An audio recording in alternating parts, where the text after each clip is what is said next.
এই মুহূর্তে আমরা আছি চুয়াডাঙ্গা জেলার দামোহদা উপজেলার ইব্রাহিমপুর গ্রামের মেহেরুন শিশু পার্কে। পূর্বে আপনাদেরকে মেহেরুন শিশু পার্ক একাধিকবার ঘুরিয়ে দেখিয়েছিলাম, তবে আজ আমরা আজব গুহায় প্রবেশ করব। প্রথমেই আমরা টিকিট সংগ্রহ করলাম। আজব গুহায় প্রবেশের জন্য জনপ্রতি প্রবেশ টিকিট মূল্য ৩০ টাকা। আমরা এখন ভিতরে প্রবেশ করছি। আমাদের সাথে আপনারাও দেখতে থাকুন আজব গুহার ভিতর আসলে কি কি আছে।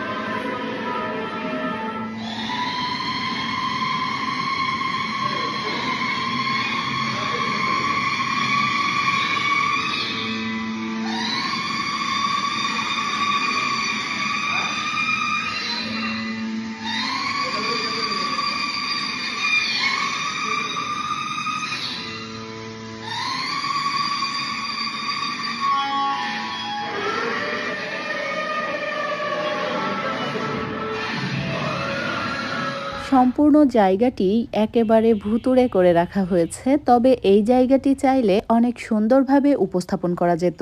ভিতরে মূলত দেখানোর চেষ্টা করা হয়েছিল যে আদিম যুগে মানুষ কিভাবে বসবাস করত, কিভাবে তারা পশু পাখি শিকার করত, কিভাবে তারা জীবনযাপন করত।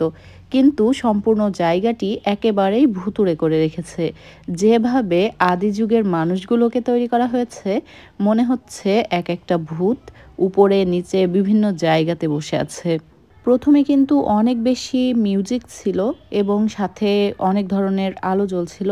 তো আমরা তাদেরকে বললাম শুধুমাত্র একটি আলো জ্বালিয়ে দেওয়া যাবে কিনা। তো তারা বলল যে তাদের সিস্টেমটা এরকম, যদি বন্ধ করা হয় তাহলে শব্দ এবং আলো দুটোই বন্ধ হয়ে যাবে, আর ভিতরে একেবারে ঘুটঘুটে অন্ধকার। তো আমরা বলেছিলাম ঠিক আছে, তাহলে আপনারা লাইট এবং শব্দ দুটোই বন্ধ করে দেন। তো বন্ধ করে দেওয়ার পর ফোনের ফ্ল্যাশ লাইট জ্বালিয়ে যতটা সম্ভব আমরা দেখার চেষ্টা করছিলাম। আর ভিতরের অবস্থা আপনারা দেখতেই পাচ্ছেন, একেবারে অন্ধকার। আর তার মধ্যে দু এক সময় চোখে এমন এমন জিনিস পড়ছিল যে আসলে ভয় পাওয়ার মতো।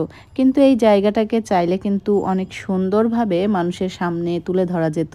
ছোট বাচ্চারাও কিন্তু এখান থেকে অনেক কিছু শিখতে পারত, আদিম যুগ সম্পর্কে তারা জানতে পারত। কিন্তু যখনই এই জায়গাটিতে কেউ প্রবেশ করবে তখনই আয় আয় নিচে আয় এই শব্দটা শুনেই বাচ্চারা দৌড়ে পালাবে। যাই হোক, আজ আপনাদেরকে ঘুরিয়ে দেখানোর চেষ্টা করলাম চুয়াডাঙ্গা জেলার ইব্রাহিমপুর গ্রামের মেহেরুন শিশু পার্কের আজব গুহাটি। আশা করি ভিডিওটি আপনাদের বেশ ভালো লেগেছে। আজ তবে এখানেই বিদায় নিচ্ছি। ভালো থাকবেন, দোয়া রাখবেন।